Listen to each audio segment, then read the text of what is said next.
Imagine the government leasing your land to someone else against your wishes and with an endless right of renewal.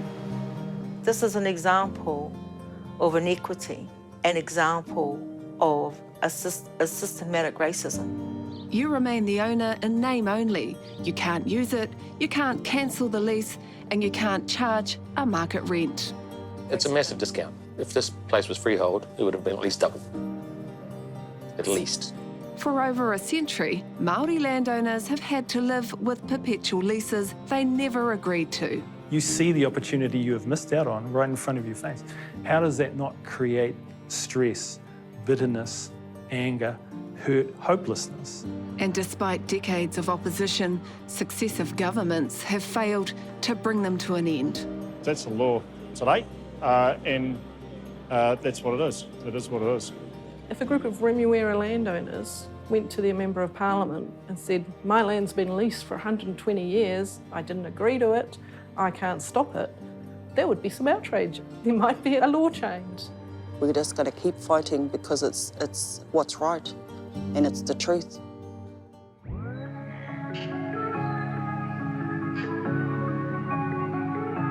Around 26,000 hectares of Māori land is held in perpetual leases. It includes farms, residential housing, public reserves, even sports fields. So how is it that legislation that clearly discriminates against Māori is still enforced today? And what does it say about the notion of one law for all New Zealanders? A lot of the Tairāwhiti bays on the east coast here, there's just something magical, eh? When you first see the bay stretched out in front of you, I just exhale. It's like, and there you are. You know, it's like opening up an oyster, eh? You know, and finding this jewel in the middle. That's what she looks like to me. And then you see our maunga surrounded by what we know is tapu places for us. There's no words to describe when you know you're home. When Tēnā Rātana talks about Tokomaru Bay, you can feel the aroha. But it's a love that's bittersweet. Her heart resides here, but her tūranga waiwai, a block called Tuatini, has been taken. What I knew growing up was from my mum and my uncles and aunties, and they would say to us often, see this whenua all down here? This once was ours. Some of it still is ours, but you can't go on it. So every time we came here, Mum would walk from the top by Tuatini Marae all the way down and give me the history and whakapapa of this area and what happened to the families that used to live here, and tell us that we could never return to the land. Tina's story of land loss begins with her maternal grandfather, Hori Whakataka. He was born in Tokomaru in 1893. 2 years later, the government passed a piece of legislation called the Native Townships Act. Then, in 1916, at just 23, Hori joined the Pioneer Battalion to fight in World War I. And at that time, they still had the whenua, yeah? And whilst he was overseas serving, the Crown came in and wanted Tuatini, or Tokomaru Bay, for Pākehā settlement. The Native Townships Act was designed to speed up colonisation in areas where Māori were refusing to sell their land.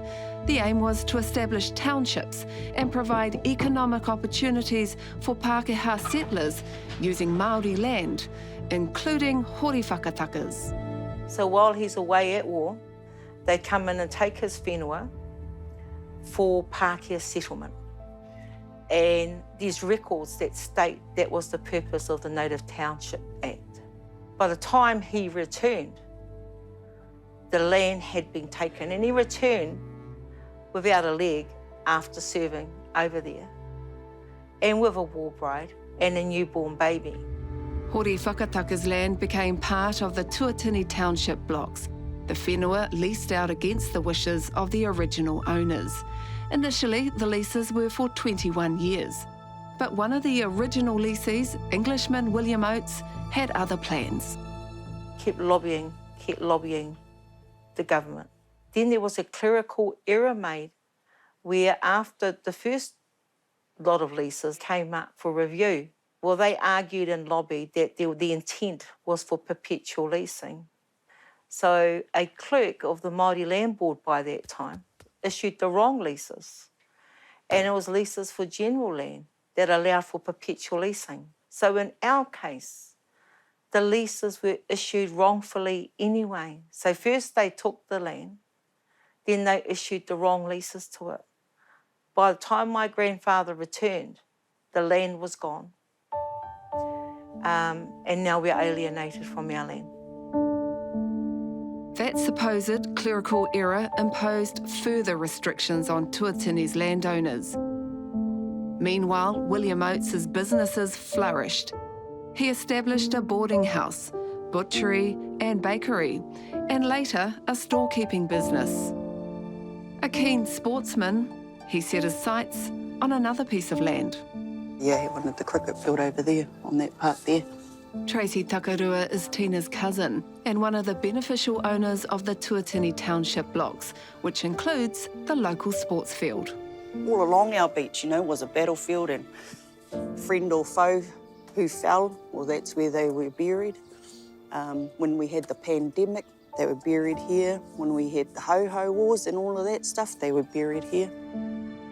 William Oates converted the ancient Tokomaru burial grounds into a sports field without the permission of council or the landowners.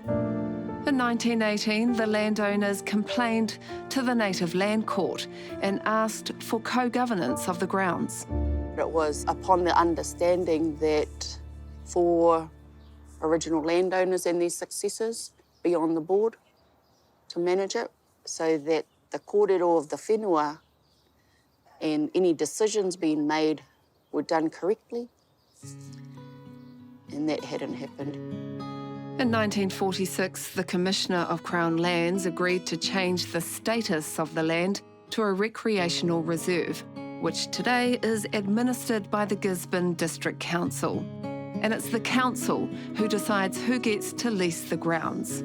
It's an ongoing source of frustration for owners like Tracy. Last year, the issue came to the fore again when the local sports club applied to council to renew the lease. All in favour?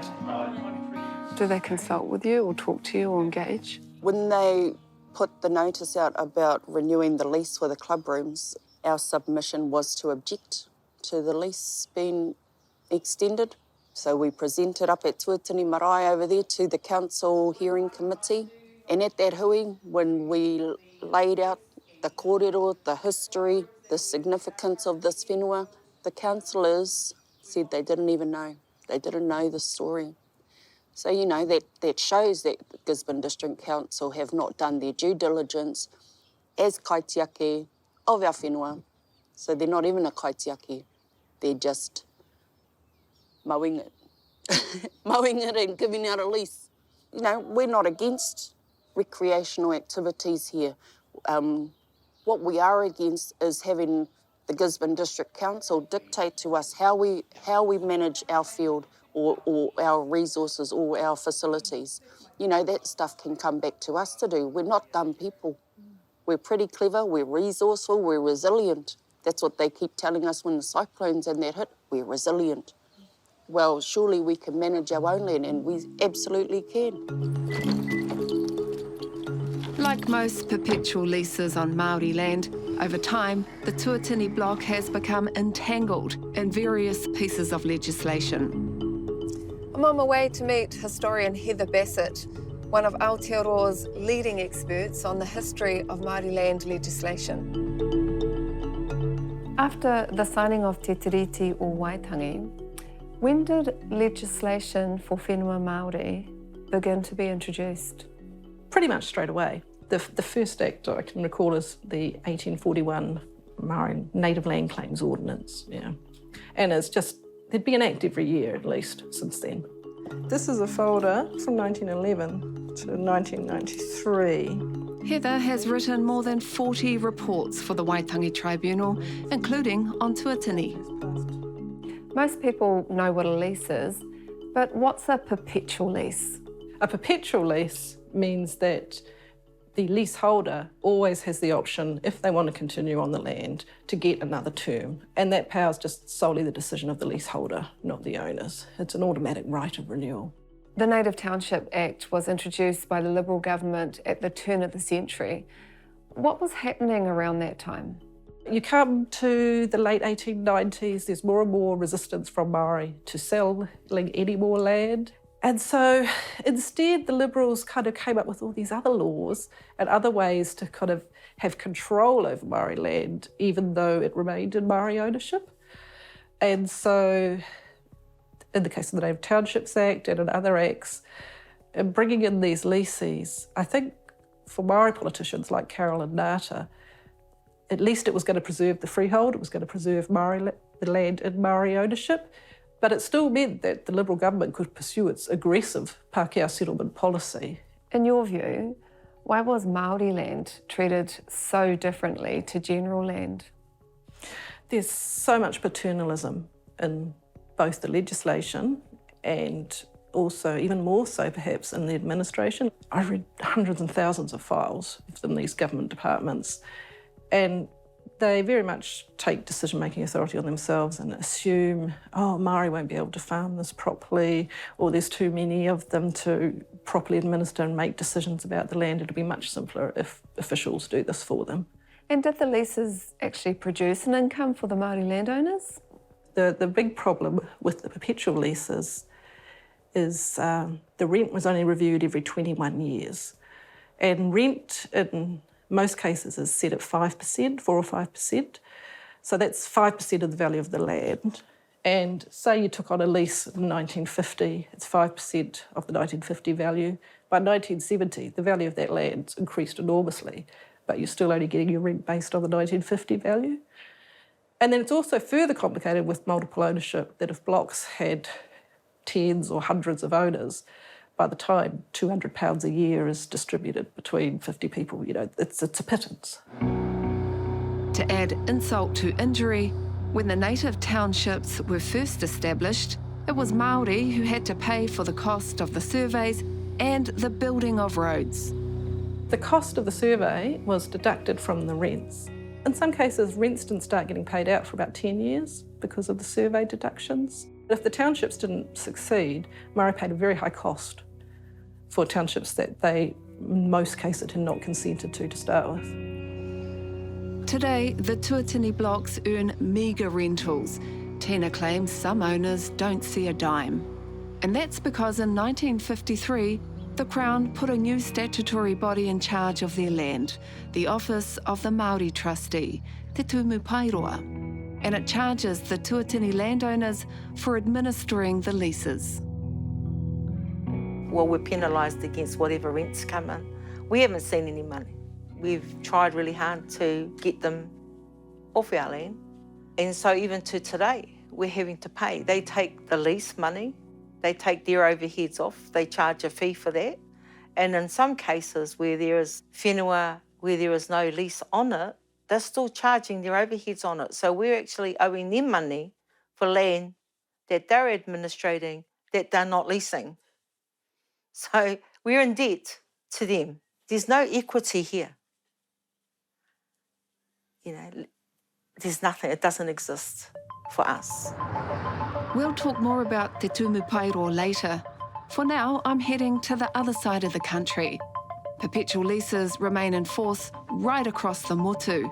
And I'm on my way to the region that has the highest concentration of perpetual leases in Aotearoa. Here in Taranaki, nearly 20,000 hectares of whenua Māori is locked up in perpetual leases, a legacy of land alienation that began with the New Zealand Wars. 1.2 million acres of Taranaki land was confiscated by the Crown in 1865. The perpetual leases here were created in 1891 on some of the last vestiges of land that remained in Māori ownership through the West Coast Settlement Reserves Act. I like to think that most New Zealanders are fair-minded. And so I think what I'd like people to think about in this context is that this is a law that still mandates the denial of opportunity to Taranaki Māori citizens. Dion Tuta is the chairman of Parinini Hiki Waitotara, an incorporation that represents 11,000 Taranaki Māori shareholders. Class 1, like best land in the country for dairy farming and some of the stuff. How many hectares are under Parinini Hiki Waitotara? Parinini Hiki Waitotara is responsible for 19,610 hectares of whenua, which is under perpetual lease. Unlike the Tuatini blocks, Parinini Hiki Waitotara administers its own lands on behalf of owners. By the time the incorporation was established in 1976, the Māori trustee, which controlled the land from 1880 to 1976, had sold 75% of the land that was returned to my tupuna. But coming back to why the incorporation was established, it was to resist that. It was to resist land sale. What do you estimate the loss of income to be over your whenua, over those decades that your whānau hasn't been able to utilise the land? The economic and social loss is actually incalculable because of the opportunity that our whenua has produced. But I think the economic loss is one thing, but the severing or the denial of human potential and opportunity for our people is just as devastating. You look around this region and you see the wealth, and in another universe where perpetual leasing did not happen, perhaps that is us, right? Yeah. Perhaps that is us, yeah. Despite the ongoing injustice, Dion doesn't have an issue with the lessees. He recognises their relationship with the whenua. His issue is with the Crown. That system imposed on our tupuna, denied them their tino rangatiratanga, denied them the right to use their land in accordance with the way that they wanted to use it. It treated them like children, or it treated them as people with a disability who were unable to make their own choices around how they should live their own lives, purely because they were Māori. And so I have nothing but aroha for my tupuna. I have huge disgust for the people that implemented this system over them, yeah. In 1996, that system was set for some big changes. Reviews of the perpetual lease system highlighted to Parliament the outrageous injustice that had been able to endure. Finally, after a century of meagre rentals, it was recommended that rental reviews take place every 5 years instead of 21 years, that landowners could charge market rentals and could purchase back their leases if they chose to. The proposed bill was met with fury. Driving their anger to Wellington, this convoy of farmers set to lobby the government once more. So I'm prepared to arm myself and defend my property rights against anyone. I'm Irish and I'm certainly not going to walk away from a fight. How far will you go? I'd probably use a max. Rob Poole is the chair of the West Coast Lessees Association. Thank you so much, Rob, for agreeing to have a kōrero with us. It represents 300 Taranaki perpetual leaseholders. The government tried to change the law in a way that was going to severely affect the value of the lessee's interest. This is from our point of view, which we thought was wrong. And so the government got taken to the High Court and they lost. So there's now a precedent set that they can't really go and interfere with property rights like they tried to then. So hopefully they won't try that again, but they could. If so, the same thing will probably happen. Do you think in the future there could be anything done to create a more just outcome for both parties? Yes, I think there is, but that would come with a hefty price tag from the government.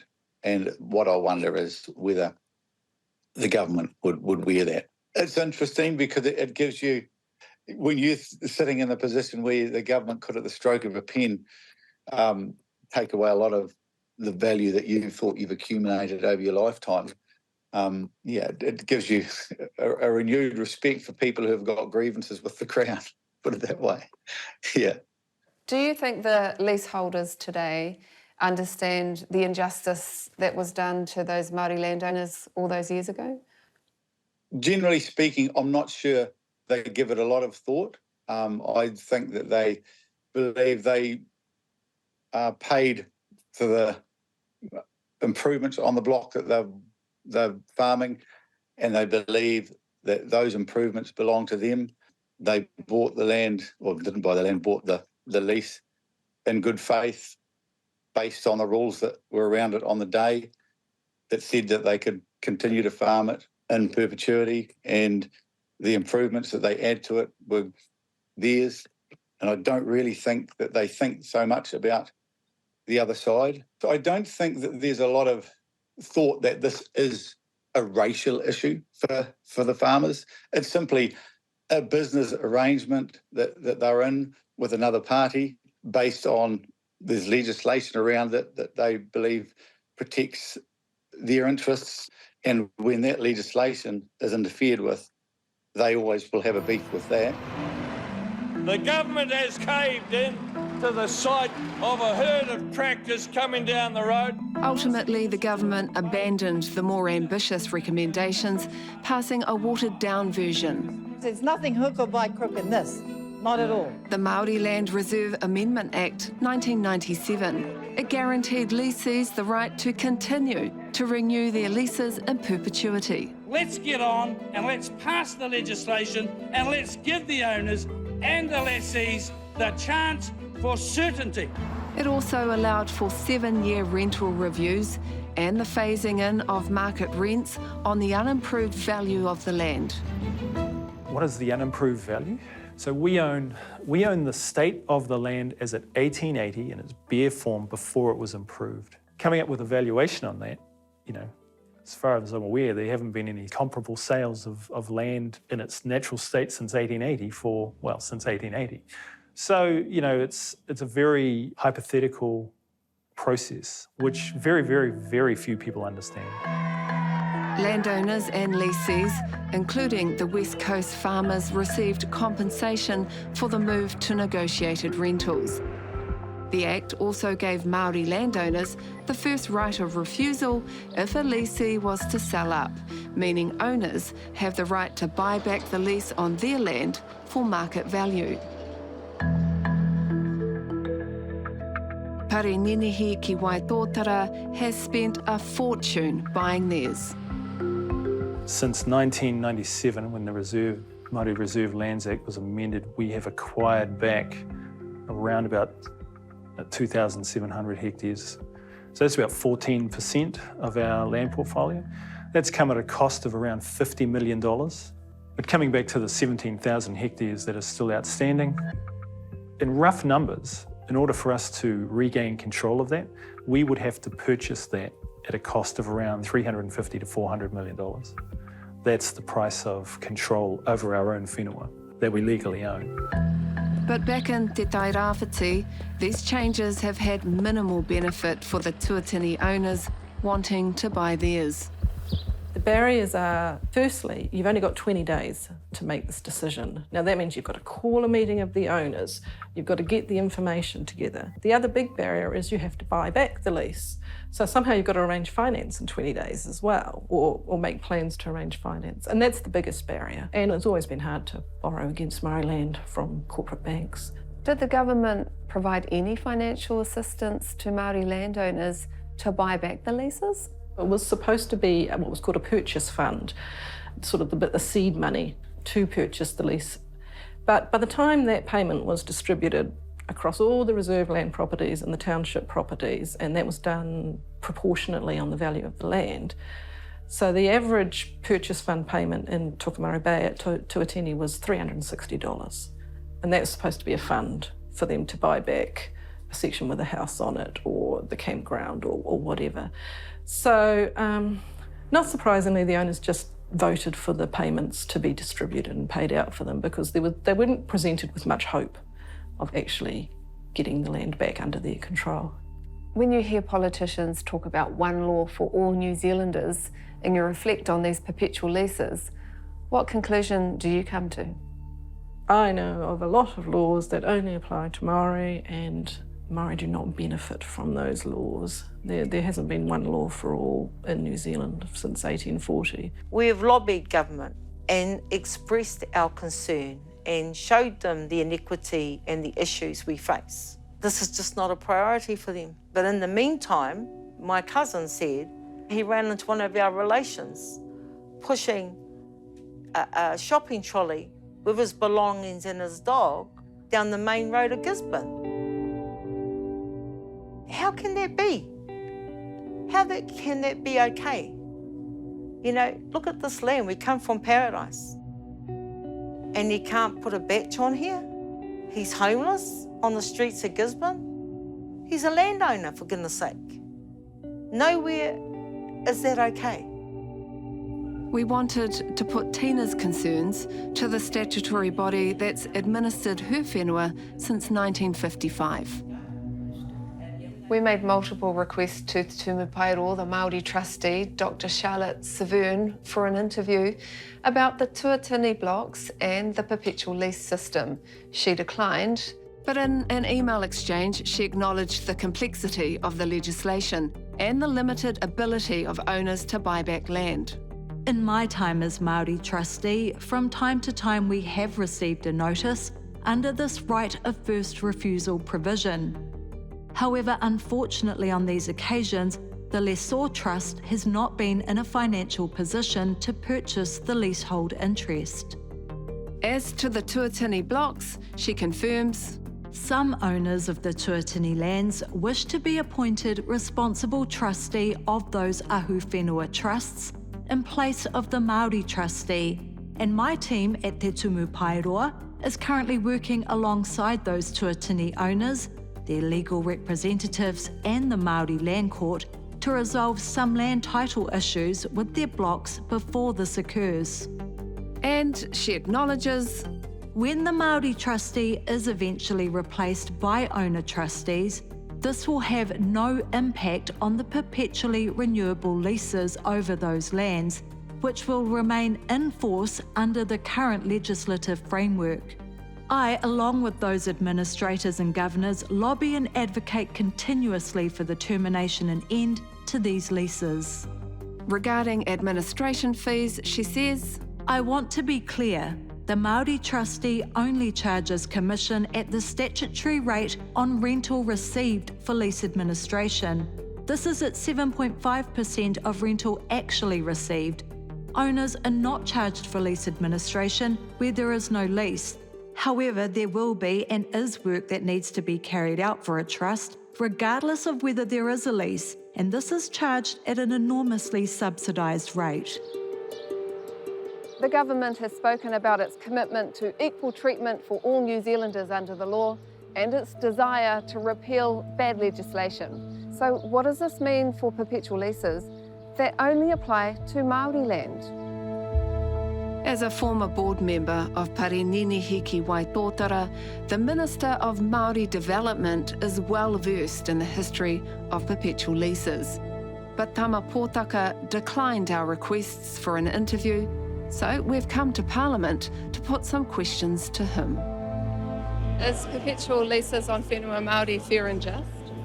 I don't have any comments on that. I think it's been subject to a lot of legislative change over the years. For example, the Māori Reserve Lands Amendment Act in 1998 or 1997.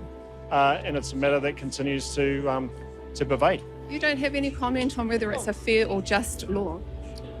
No, I don't. It is the law. That's what I would say. And perhaps it's something What would you say to those people in Tuatini and the Tupumaru who have been waiting for 130 years to be able to access their land? Yeah, no, it's pretty tough for various entities such as, and whānau, such as many owners of land in Taranaki. And that's the law today. And that's what it is. It is what it is. Dion Tuta from Parinini Hiki Waitotara says that it would take about 400 million to buy back the leases. Given your government's just given 2.9 billion to landlords for reductions, wouldn't it be fair to just buy them out? Well, that's not a priority for the government today. The priorities have been set out in the 9 key targets. What's your priority? Well, the priority in the 9 key targets, my priority is emergency housing. The irony is the people at Tuatini are actually homeless and they have land. Look, it's really unfortunate to hear about that. I don't know the specifics of the people at Tuatini, but what I do know is that there's a lot of perpetual land, lease land out there, and also there's a lot of landlocked land out there, and those are issues that we've discussed and debated between you and I and others over the years. Will you make a commitment? Will you make a commitment to looking at a repeal? No, I'm not going to make that commitment right now, but I certainly am very aware of those issues, as I am aware of many issues that affect or afflict the development of Māori land. So, no help on the horizon for Māori landowners. And while the success of Parenene Ki Wai Tōtara shows what can be achieved when Māori administer their own whenua for the people of Tuatini, it's a double-edged sword.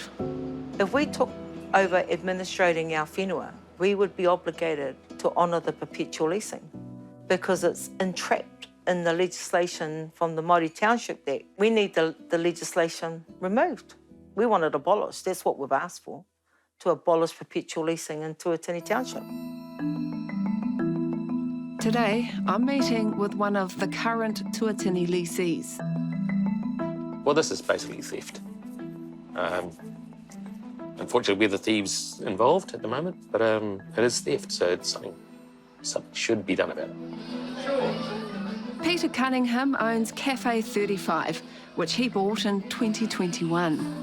When did you start to realise that, oh, this might not be as fair as I thought it could have been, or it might not have been the deal of the century for them? Yes, and it took just a few months. We met some owners, found out how little they were getting out of it, and we thought, this is really not right. Did you feel guilty? Yeah. But we were kind of committed. And you were saying that one of your workers is a landowner or shareholder. Yeah. And when you found that out, that must have been a bit weird. Yeah, well, especially when I found out how much she was getting a year. Yeah. $17.89. For everything? For everything, yeah. Yes. That sounds criminal. Pretty much. Yeah. After learning more, Peter signed a petition to end the leases. If you didn't have to borrow all the money to even get here in the first place, would that be a consideration for you, to turn the lease back over to the owners? I don't think it'll make a big difference because the how's the land going to be used with all multiple ownership is a really big problem. And you'll find around Toko that there are lots of places with multiple ownership and no maintenance is done because no one wants to be the one who's paying for all the maintenance. And, things are falling into disrepair. Even if we gave it back, who would run it? Well, we don't know because it's never happened to them, but perhaps they could run it and perhaps they could all get together and do the maintenance. Yeah, that's not happening in general. It appears to be one of those things that politicians say and councils say about multiple ownership, but really it's just a family of 390 owners who, if they were able... Quite a big family, yeah. Yeah, but if they were able to be on their whenua, who knows? There's a housing crisis here. They could have a house. I think you get 390 on here. They're living in cars. Yes, I know.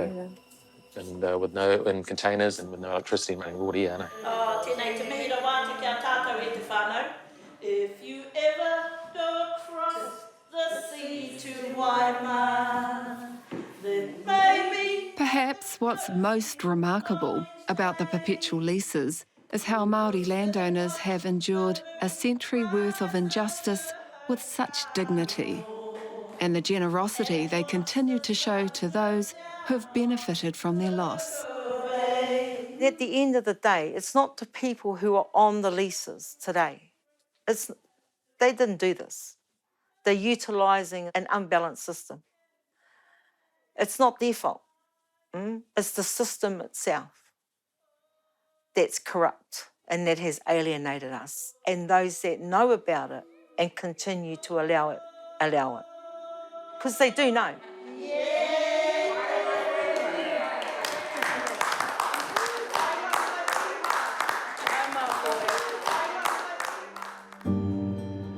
There's there's one last twist in the story of Tuatini. While we were researching its history, we discovered a special document. It's Tina's grandfather, Hori Whakataka's enlistment form for World War I, the paper he signed to join the Pioneer Battalion. And it's also signed by a witness. William Oates. What the hell? The same man who ended up with Hori's land. You know, for the last few years, we've gone to members of Parliament for help.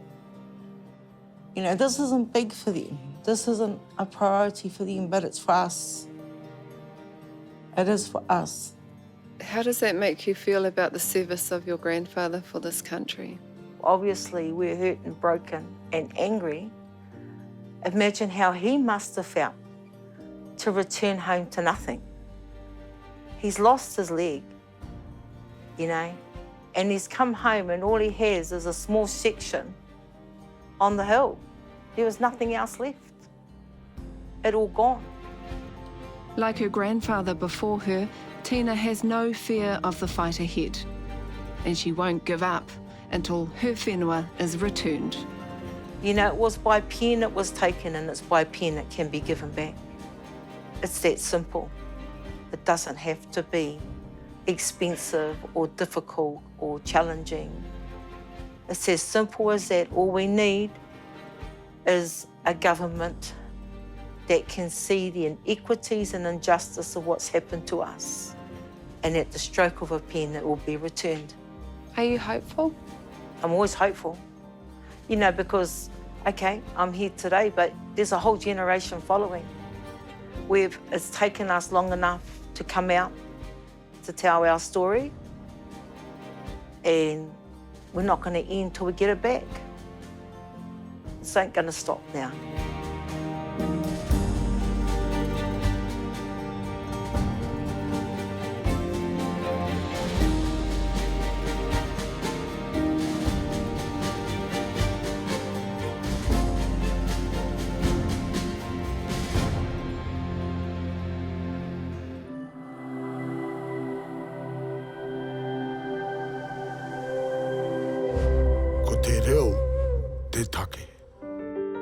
Ka nui te mihi ki te puna whakatonga rewa.